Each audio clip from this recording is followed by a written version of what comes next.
What is up, guys? Welcome back to the channel. We have another R1 in the shop right now.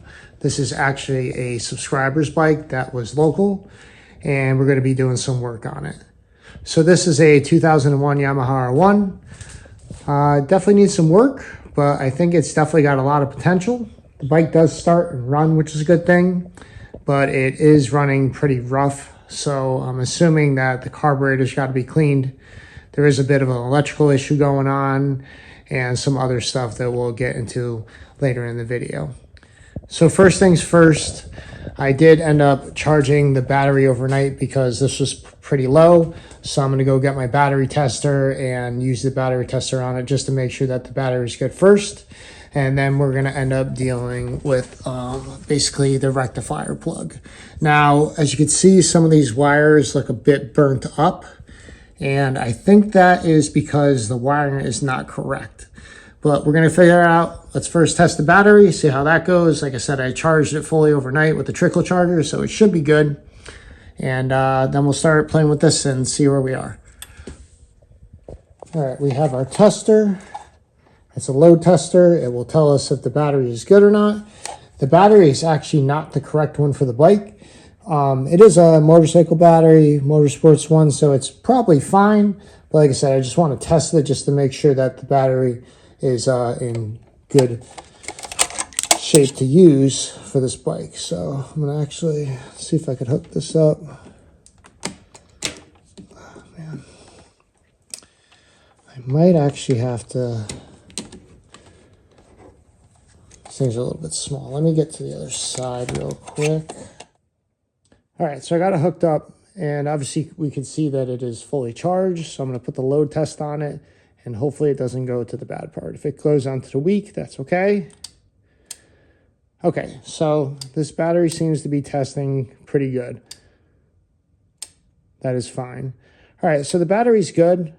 Like I said, it's not the exact correct one that the bike requires, but it should be good enough to run the motorcycle. So at least that tested good. I'm going to take this off, and then I'm going to start looking at that rectifier plug. All right, so this is the rectifier that the gentleman supplied with the bike. I don't believe it is OEM. It is aftermarket. I usually do recommend OEM just because you'll probably get the most longevity out of it. And obviously, you know, it's what came on the bike. So everything doesn't look too bad. I mean, like I said, you can see the wires are burned a little bit, so I'm not sure what's going on with that. But just for future reference for anybody that's rewiring the rectifier, the red wire from the harness is supposed to go to this bottom plug right here, and that is correct. And the black wire, which I guess would be the ground, would go on the top part. And then you have the three other white wires that go to the back part over here. 1, 2, 3. So all that seems to be good. I'm not really sure why the wires were getting hot like that. It could be a short somewhere. But I am going to plug this in here. And like I said, I'm going to just test the battery to make sure the charging system is working okay. The guy that I got it from said that he ended up cleaning some of the corrosion that was on the electrical, and it did end up charging again, so that's a good thing. And we'll just kind of see what happens. The bike does have an issue where after it's running for a certain amount of time, it just ends up bogging out and dying, and I got to figure out what it is. I'm not sure. It could be a lot of things, but I know when I started this thing previously the day before that it's definitely not running like it should. It's running rough. It's popping a lot. You know, when you give it throttle, it's not revving clean. So that's a pretty good sign that the carbs are probably dirty. It could be something electrical. Not really sure. We're going to try to figure it out. But what I'll do is I'll start it up, and then I just want to get my multimeter and just see what this thing is running for volts, and see if the wire starts smoking, and we'll kind of go from there. All right, so here we go. We will cold start the bike. Something else that I did notice is that the fan constantly runs when you turn the key, and some people modify it to do that. Not necessary, but I guess doesn't really hurt, but it will put, you know, an additional draw on the battery because the bike is running the fan 24/7 when the key is on. So whatever, let's fire this thing up. Turn the key. There's no tachometer codes, which is a good thing. I do see that the oil light is on. I know that sensor does go bad. We'll end up giving it some fresh oil just to make sure it's got the correct amount. But yeah, let's go fire it up quick.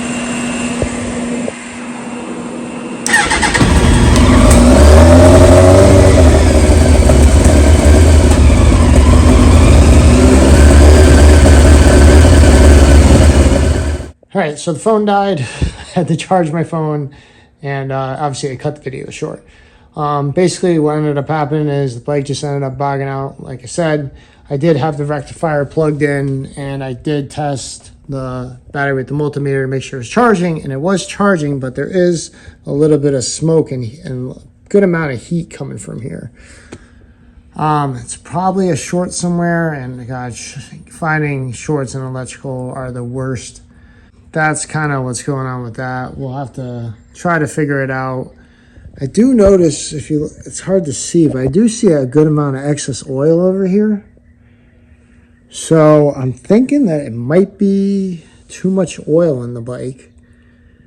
The sight glass is pretty darn hard to see, so I don't know, maybe it was overfilled, but we'll correct that obviously, and we'll see what's going on here. We'll check the air filter, make sure that's clean, and we'll kind of go from there. But I think what we'll do now is I'm taking the tank off. The battery died relatively quickly, and that was expected when I took off the rectifier, because obviously it wasn't charging, and then like I said, that stopped the smoking with this. But yeah, kind of strange. But all right, let's kind of pop up this tank to get a better look to see what's under here. So something else that I did notice, and I don't know if the owner knew this, but it's hard to see, but in there, right over there, that's where the petcock is, and it's on the off position right now. So I'm going to turn that to the on, and hopefully that helps the bike run cleaner. We don't got to take the carbs apart.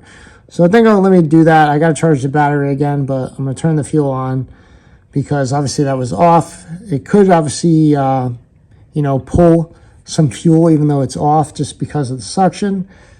But yeah, so if you can see that it's sideways, and it's supposed to be up and down for the on position. So let's go fix that.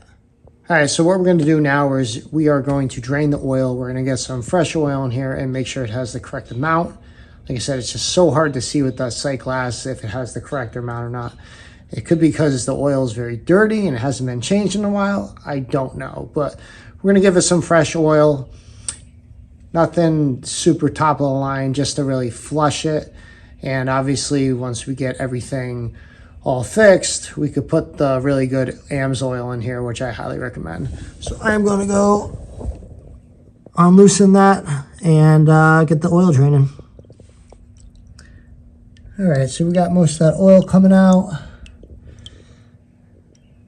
Doesn't look horrible, but like I said, I just want to drain this all out and make sure we get the correct amount in here, just in case there's not enough or if there's too much in here. So I'm going to continue to let this drain. It's going to take a bit. Good amount still coming out. I hope I don't have to plug this thing up because it's overflowing. So, okay, it almost looks like it was about the right amount. But like I said, better to flush it out and get the crap out of there. And really just make sure we get the right amount in there. So I'm going to wait for this to finish, and then we'll top it off with some oil.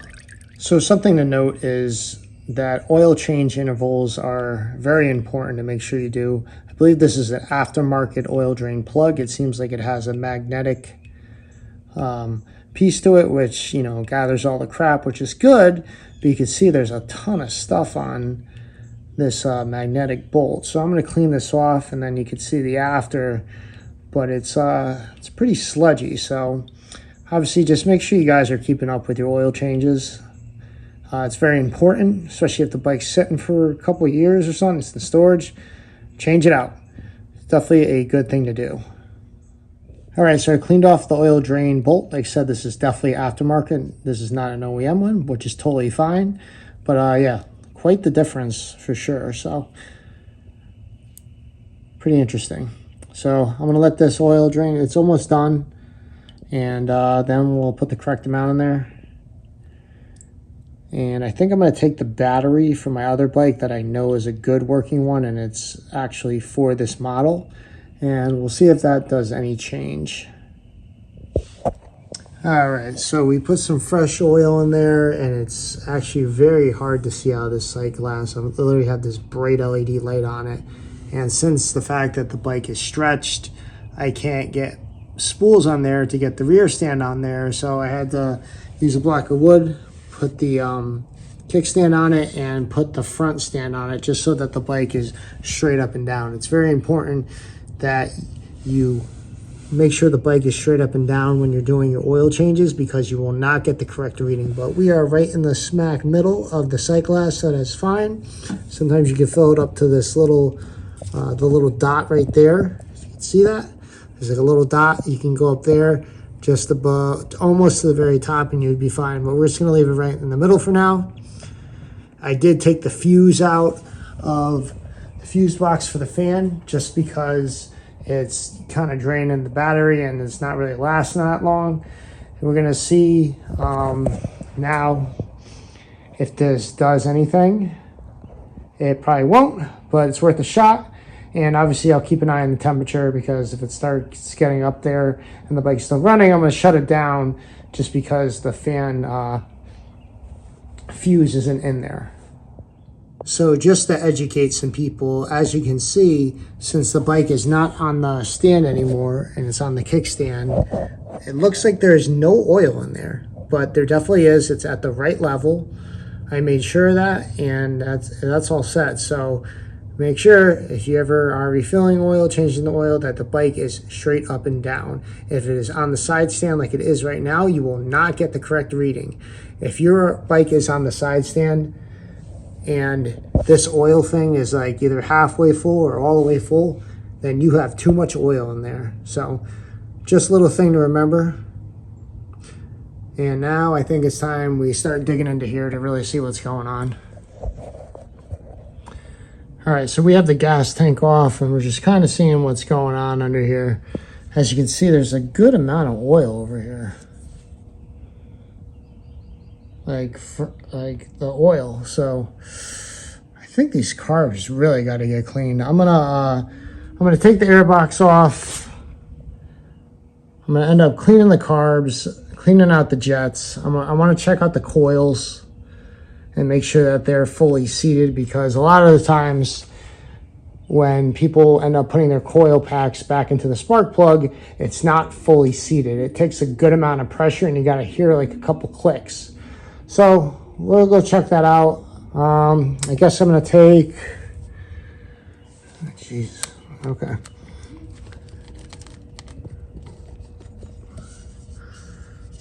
I guess I'm gonna take most of this stuff off. This is just a breather tube, so it's really not a bad deal, but this thing is definitely missing a lot of stuff that it should have. Not a huge deal though. We'll leave that there. But yeah, like I said, let me first rip this cover off. I want to see what's going on under here, see if this filter's dirty at all. That would be the first thing. And then we'll start digging into the carbs, I guess. All right, gas tank's off. And we are going to take the cover off the airbox, see how the air filter looks. We took out all the bolts, put it to the side. And what the heck is, what? Wow. Okay. We got a K&N style filter, and I don't think that's supposed to be in there. The cover itself on the inside looks relatively clean, not horrible. You can see there's a little oil residue on there. Not bad, but why the hell is there... Why is that in there? That should not be in there. And, you know, it's nothing against the person who owned it or who had it. It just, that should not be in there. So, yeah, let's not do that.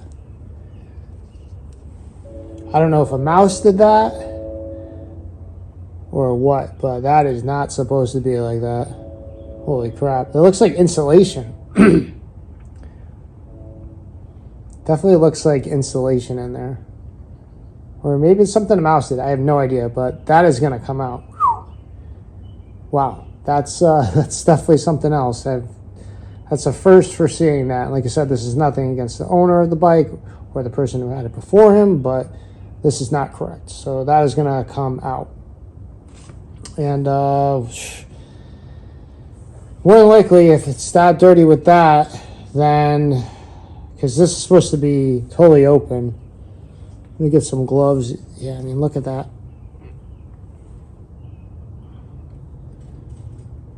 Pretty crazy.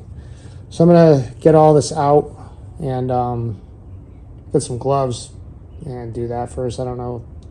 It smells pretty bad. Then we'll take off this and we'll have to access the carbs. We're going to definitely clean those. I could tell they got to be dirty. I'm sure they are. That definitely doesn't look good. All right, let me go clean this up. All right, so we're going to do a quick little test of the fuel pump. Obviously, this line is to the fuel pump, and when we turn on the key, it should shoot out fuel from that hose. So we're just going to do that quick test. It's probably going to shoot all over the place, but we're going to make sure that it is pumping fuel to the carburetor like it should. So let's see what happens. As long as a little bit of fuel comes out, then we're good. All right, here we go. Let's see when we turn on the key if this thing shoots out fuel. It should shoot out a little bit. Yep, it sure does. Okay, so the fuel pump is working. That is good. That is definitely a good thing to see. So that is good to go. So I guess we gotta start digging deeper. The fuel pump's not the issue.